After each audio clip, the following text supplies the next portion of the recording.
Hey everybody, Matt here. What is going on? Happy day to you all. Hope everybody's having a great time out there. It's a little bit chillier than it was yesterday, but you know what? We'll take it. It happens, you know. We'll roll with the punches as we always do. As you can see, I am not in a vehicle at the moment, so therefore, you know what today's going to be. We're going to be reading another page of first chapter of Through the Eyes of an Interloper. You guys excited about it? Lord knows I sure as shit am. So before we get started, though, I like to show my little 3D printing abilities off. We have a Charmander. Don't remember if I showed him last time. We have a Charmander. That's quite fun. We also have a Squirtle. Squirtle. And then we also have, and it's already been painted by my son, Pikachu. Pikachu! Anyway, that's my terrible impression of. But yeah, I have a lot of fun doing that, but I love the story. I love writing it. I love everything about it because it's a little bit different than most stories. It just seems like most stories are told one way, but I honestly think that this is told in a completely different direction and rendition, what most people would think of a sci-fi, cyberpunk, space adventure kind of thing. So, hope you all enjoy it, because we're going to read one more page we'll discuss, but if you can remember, the last time we read it was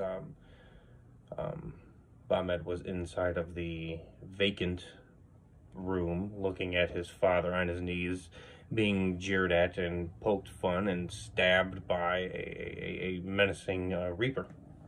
So without further, but before we get started, hit that like button, hit the share button, and be sure to hit the subscribe button if you haven't. I want people to enjoy at least the first chapter of the book, because I think, well, right now we're almost toward the end of the first chapter, and I think that in order to continue the story,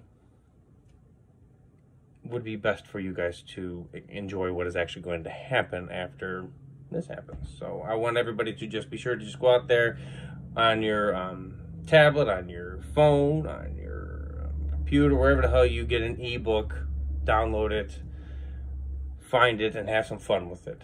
If you have read it, thank you so much. Thank you so much for stopping on by as well. But please, thank you so much for everything, every single one of you. So, without further ado, here we go. As always, I'm going to overlap a little bit. I'm going to read, well, this one I'm going to read two, so it looks like a sentence, and then it's going to continue on from there. So, please, sit back, enjoy, grab that beverage, a cup of coffee, tea, water, shit, for all I care. Just have some fun with it. Sit back and listen to my amazing voice read to you the story. So, see you at the end of it. So, here we go. The power of a few interlopers would make it a fair fight, but sadly we don't have that luxury. My father looked down at the ground as if his head were being forced on. With blood dripping onto his shirt, I could hear him scream to them, "Smug? You think I'm smug? I'm just confident knowing history at this point. I probably won't see you fall. I probably won't see the fall of your kind, but I do know that you guys are an abomination to this universe. You infect every planet you come in contact with and kill because you can. And the universe doesn't need that. My ancestors who destroyed your kind should have been the last. I don't know how you survived or where you came from, but mark my word, your race will be wiped from every history book, from everybody's memory when we are through with you." The faceless screen of the Reaper got even redder, if that seemed possible. Smoke should be steaming out with how pissed he really was. He raised his sword and screamed in his ferocious language, causing my father to wince as the sword came crushing down, splitting my father's skull in two. My father didn't have a chance or even to breathe, hell, react or anything.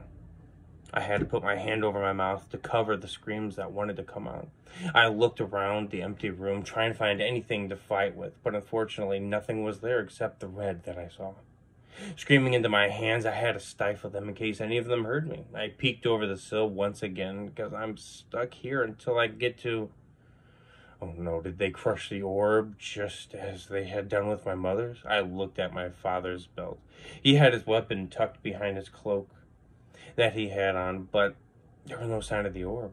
When he fell to his chest, the weapons went between his legs, and I could see the bulge of the belt where his orb was. I needed to get to it. I needed to get to both the orb and that mace so I can get to my ship and get home to explain to my people what happened. There were about 20 to 30 Reapers in front of the building, but I couldn't tell you how many were nearby. I couldn't tell you how many there were on this planet either, but from the looks of how bad the destruction was and how quickly they destroyed everything, we are looking into the tens of thousands. The ticking is the thing that gives them away. It's the heart that they have.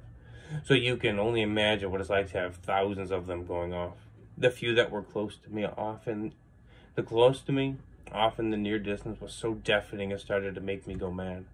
I calmed my breathing down by the open front door, waiting to hear the tick somewhat fade away into the distance so I can get to my father. To get to the orb, but most of all, to take a piece of him with me so that I can have something of his. Not like a finger or anything, but those little pieces of paper in his pocket. The ones that he would always take out to make an awkward situation funny, to make us forget why it was awkward to begin with. I want just one of those to always remember him by. He always had one with him no matter what. As I hear the ticking grow more and more faint, I muster up the courage to at least stand up for once and peek around the corner, thinking how I'm going to get there fast enough to get to the orb itself, and to see if I can loop my mother and father's bodies to the ship. Also, I need a means of defending myself. I mean, I've only been training my entire life with a mace like my father's. Why would I let a damn Reaper take what is mine? As I peek around the corner, the smoke from the fires laid low, like an ominous fog that was creeping into after a chilly night in the summer. And there we leave, right there. We leave right there. So what'd you think? I not gonna lie, I totally forgot that was actually going to happen. So what'd you guys think of it? Hope you enjoyed it, because I mean, hell, that was a lot of fun. I mean, how we went through the death of his mother, and now we went through the death of his father. His skull split in two. Shit, yeah. Can't even fathom that, but he's going through a lot, but he's also trained to move forward. As cold as that may sound, but in like at times like this, you kind of have to like, okay, shit, it sucks that he died, and I'll deal with my emotions when time comes, but I need to get the hell off the damn planet before any of those bastards ruin that or destroy that orb. So let me know what you think in the comments. Let me know what you think. If you know me, message me. Shit, anything at all. Really appreciate it. So thank you so much for stopping on by. Thank you so much for hanging out with me. Hope everybody is having a great day and is having an even better day, because shit, it's what, 2 o'clock right now? So hope everybody has fun. Thank you so much for everything, and take care of each other, and I look forward to tomorrow, because we're going to read another page, and I remember this now, and as I'm looking a little bit of ahead, it's kind of fun. This is where I think you guys will thoroughly enjoy it. So thank you once again for stopping on by, and take care of each other. I'll talk with you later. Look after your neighbors. Stay safe and sane, everybody. Bye-bye.